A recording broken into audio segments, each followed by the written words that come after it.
The year was 1831, a time of profound change and growing tensions in the United States. The United States, a young nation grappling with its identity, found itself increasingly divided along economic, cultural, and moral lines. At the heart of this division lay the institution of slavery, a brutal system that enriched the South while casting a long shadow over the nation's conscience. The North, with its burgeoning industries, began to see slavery as an anachronism, while the South clung to it as the cornerstone of its economy. In the fields and plantations of Virginia, a sense of unease hung heavy in the air, a palpable tension that could be felt by all who lived there. Black men, women, and children toiled under the whip, their lives controlled by the whims of their masters. They worked from dawn till dusk, their bodies and spirits pushed to the breaking point. Resentment simmered, fueled by whispered dreams of freedom and the injustice of their plight. Stories of resistance and escape circulated among the enslaved, keeping the flame of hope alive. It was into this cauldron of tension that Nat Turner was born, a man destined to ignite a firestorm that would reverberate through the annals of American history. Turner, a deeply religious man, believed he was chosen by God to lead his people out of bondage. The South, a region economically and culturally tethered to the institution of slavery, clung fiercely to its way of life. The social and economic fabric of the South was interwoven with the institution of slavery, making any threat to it a threat to their very existence. Cotton, the South's white gold, fueled the engines of industry in the North and abroad, and the labor of enslaved Africans was the backbone of this lucrative trade. The wealth generated by cotton was immense, and it created a powerful class of plantation owners. Plantation owners, a powerful elite within Southern society, held sway over vast tracts of land and the lives of those they enslaved. They lived in grand mansions, their wealth and status built on the backs of enslaved labor. For them, slavery was not merely an economic necessity, but a social order ordained by God, a belief deeply ingrained in the fabric of Southern society. This belief was reinforced by laws and customs that dehumanized enslaved people and justified their exploitation. But beneath this veneer of stability, a current of unrest flowed, carrying with it the hopes and aspirations of those who yearned to break free from their chains. The enslaved people, despite their suffering, held on to their humanity and their desire for freedom. The abolitionist movement, gaining momentum in the North, condemned slavery as a moral abomination, calling for its immediate end. Abolitionists, both black and white, worked tirelessly to expose the horrors of slavery and advocate for the rights of African Americans. Newspapers and pamphlets, smuggled across the Mason-Dixon line, carried tales of freedom and resistance, igniting sparks of hope in the hearts of enslaved people. These publications were a lifeline, providing information and inspiration to those who longed for liberation. Abolitionist speakers, their voices ringing with righteous indignation, denounced the evils of slavery, further fueling the growing divide between North and South. Their speeches and writings galvanized public opinion and increased pressure on the government to address the issue of slavery. In response, Southern states tightened their grip on their enslaved populations, enacting harsher laws and increasing surveillance in an attempt to quell any hint of dissent. Slave patrols were established to monitor and control the movements of enslaved people, and punishments for resistance became more severe. The stage was set for a confrontation, a clash between the forces of oppression and the yearning for liberation. The tension was palpable, and it was only a matter of time before it erupted into violence. Nat Turner's rebellion, a bloody and ultimately tragic uprising, would serve as a stark reminder of the human cost of slavery and the lengths to which people would go to fight for their freedom. Turner's revolt sent shockwaves through the South, leading to widespread fear and brutal reprisals against enslaved people. It would expose the hypocrisy at the heart of a nation that proclaimed liberty for all while denying it to so many. The rebellion highlighted the contradictions in American society and forced the nation to confront the reality of its ideals versus its practices, and it would leave an enduring legacy, shaping the course of the abolitionist movement and hastening the nation's descent into the cauldron of civil war. The events set in motion by Turner's rebellion would contribute to the growing tensions that eventually led to the Civil War, a conflict that would ultimately decide the fate of slavery in the United States. Nat Turner, born into the brutal reality of slavery on October 2, 1800 in Southampton County, Virginia, was an unlikely revolutionary. His early life was marked by the harsh conditions and relentless toil that defined the existence of enslaved people in the American South. Unlike many enslaved people of his time, Nat was fortunate enough to receive an education, learning to read and write at a young age. This was a rare privilege, as literacy among enslaved people was often discouraged or outright forbidden by slaveholders who feared the power of knowledge. This access to knowledge opened his mind to a world beyond the confines of the plantation, exposing him to both the injustices of his own situation and the growing chorus of voices condemning slavery. He read abolitionist literature and became acutely aware of the broader struggle for freedom and human rights. But it was his deep religious faith, instilled in him from a young age, that would truly shape his destiny. The spiritual teachings he absorbed were not just a source of comfort, but a wellspring of revolutionary ideas. Nat's mother, Nancy, a woman of strong spiritual convictions, saw in her son a special purpose, a belief reinforced by the unusual markings on his chest at birth, which she interpreted as signs of a divine calling.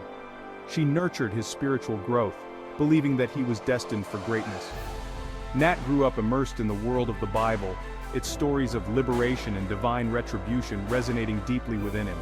The tales of Moses leading his people out of bondage and the prophetic visions of justice and freedom became central to his worldview.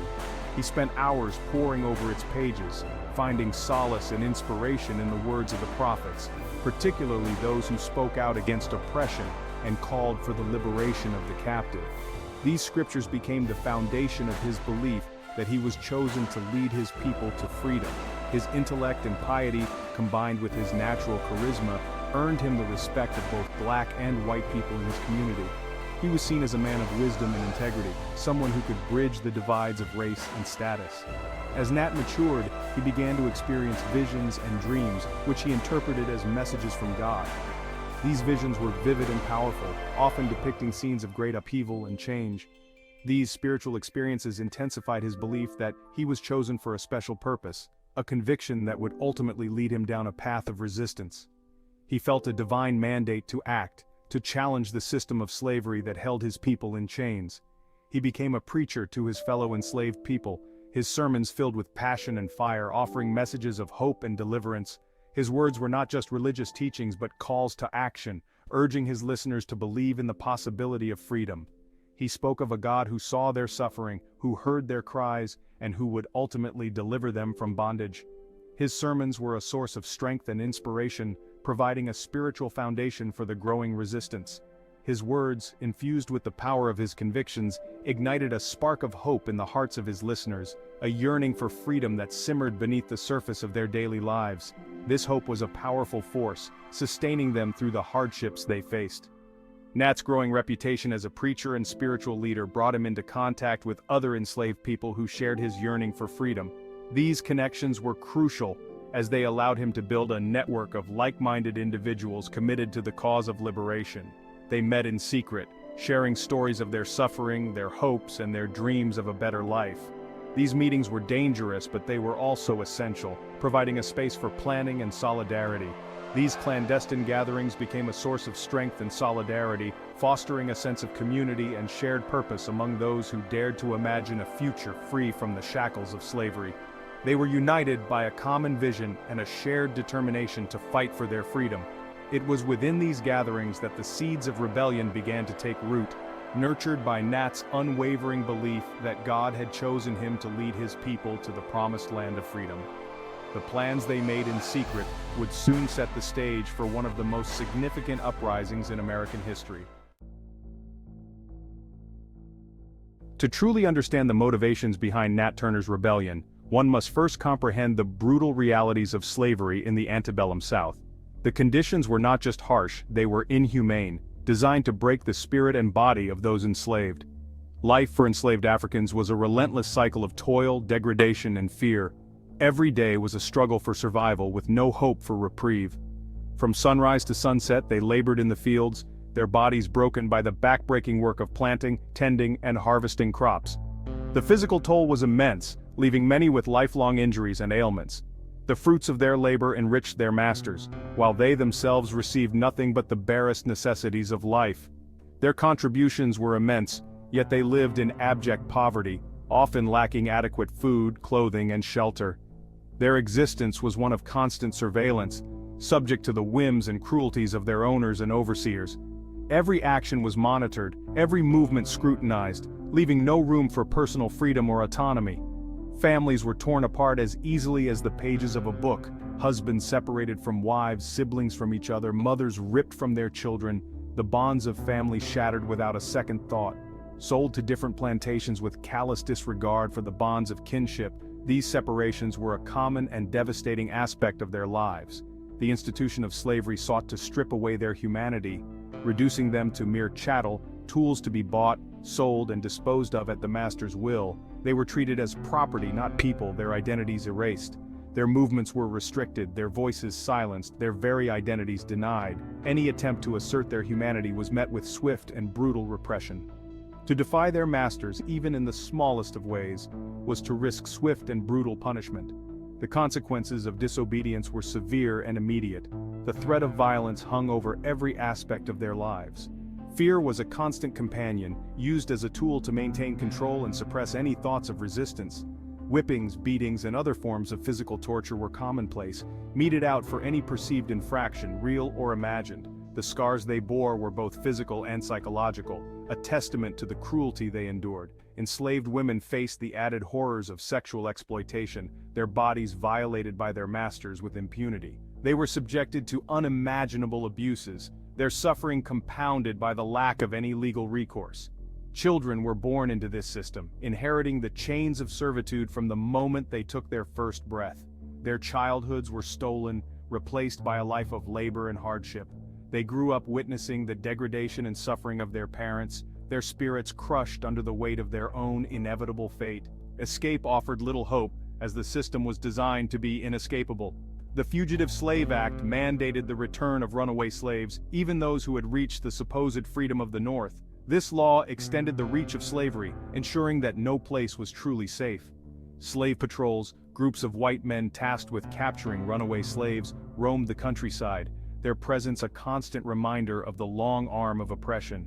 These patrols were relentless, their sole purpose to hunt down and return those who dared to seek freedom. Yet, despite the horrors they faced, enslaved people never relinquished their hope for freedom. Their spirit of resistance was unyielding, a beacon of hope in the darkest of times. They held on to their dignity in the face of dehumanization, their spirits unbroken by the chains that bound them. Their resilience was a testament to their strength and determination. They sang songs of sorrow and resilience, their voices carrying the weight of generations of pain and the yearning for a better tomorrow. These songs were a form of resistance, a way to preserve their culture and humanity. It was this indomitable spirit, this refusal to be broken, that fueled the fires of resistance, igniting the spark that would erupt in Nat Turner's rebellion. His uprising was a powerful statement against the inhumanity of slavery, a call for justice and freedom.